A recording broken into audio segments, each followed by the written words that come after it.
I think it's a little both. I think that there's a novelty to it that's fun and is a break from the traditional routine of the week. And then you want to have routine and you want to have normalcy as best you can to feel ready at kickoff.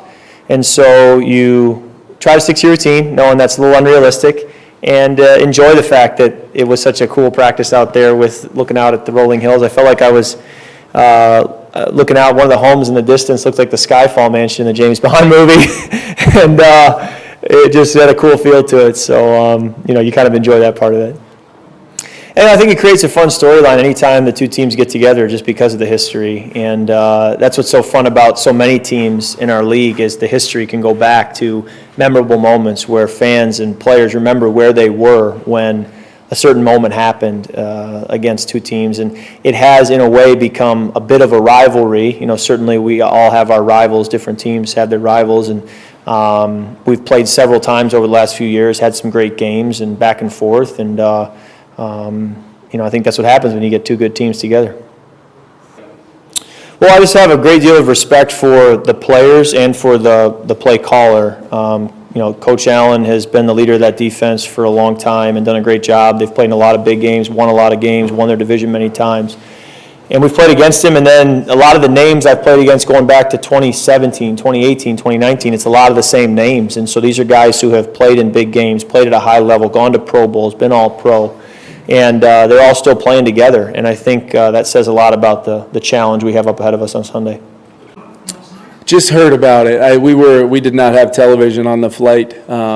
Thank goodness everybody got some sleep. But I've just heard about it, and I know, having kind of gone through kind of the process and protocols with Harrison, post-game with his, it's just obviously very, very important that we rely on those protocols that have been set up by very, very smart people and experienced people in our league. And then obviously our doctors and our medical staff, we will always defer, to whatever their recommendations are, because I just think it's way too important with the education and the understanding now of concussions and the long-term implications of those, that we're smart with players and put their player health and safety is always a main priority and a focal point for us. But no more important topic than obviously concussions and people's health from that standpoint. So we'll always defer to the doctors and the protocols and just make sure absolutely that guy has cleared protocols, and really the player also has to feel good and ready to go as well. Coach, do people make too much? Yeah, I think we always want to try to get off to a fast start. I know they do as well. I mean, that's something that really all teams look forward to doing. But in our minds and in our mindset, it's really about whatever phase starts the game for us. We want that group to start fast. We want them, if it's defense, let's get a stop and try to get the best possible field position we can. If it's offense, let's sustain a drive like we did really going back to the opener and try to at least schematically apply pressure. But when you can get a lead early or you can win the field position even early, a lot of times that can dictate some of the situational decisions we get a chance to make kind of as the first half dwindles down, and we can kind of be aggressive in that mode, knowing we're getting the ball to start the second half, or maybe we're not, and now we need to maximize our opportunities in the second quarter. But it's just about momentum, who can capture it, and then more importantly, sustain it. That's why I was so excited last week, just because sometimes against good teams in this league, and everybody's competitive against everybody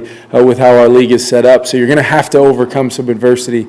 2 double-digit deficits in that game last week, and our guys just kept playing, and within the rhythm and timing and kind of success of our offense, it will come. We obviously want to be as complete and consistent as possible to avoid some of those lapses, but sometimes you got to give the defense credit, make some adjustments, and go try to win the game in the end.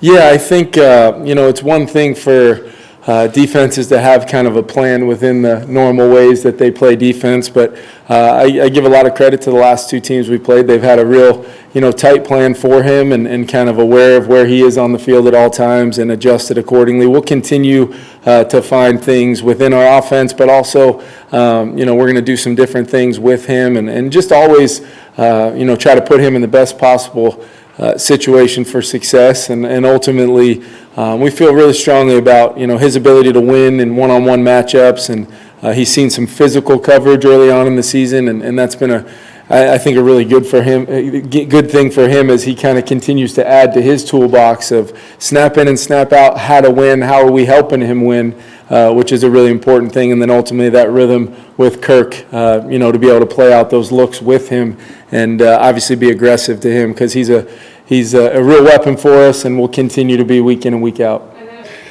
Just a quick update. Good to see so many faces here, first and foremost.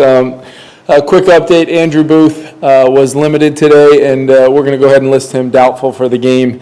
Zadarius Smith, also limited, did practice today, and he's questionable for the game. So obviously, great to get on the ground here. Guys had a good practice coming off of our flight. Good meetings today. Continue our process and prep for a really good football team this weekend. But with that, I'll open it up to you guys.